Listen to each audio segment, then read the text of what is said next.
to show y'all this. This is a big deal.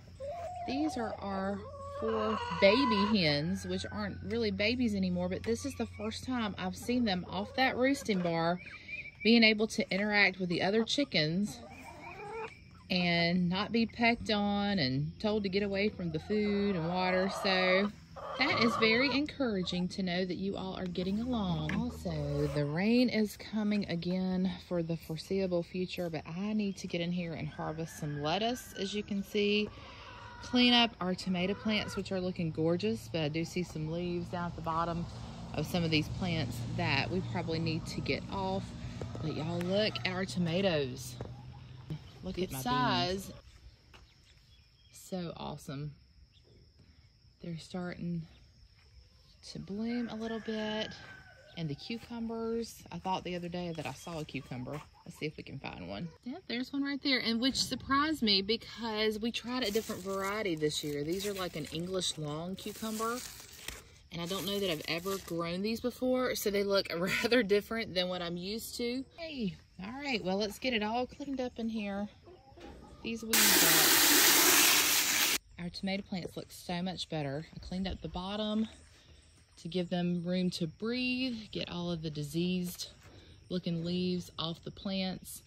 And then with all this rain coming, we don't want them to have contact with the soil.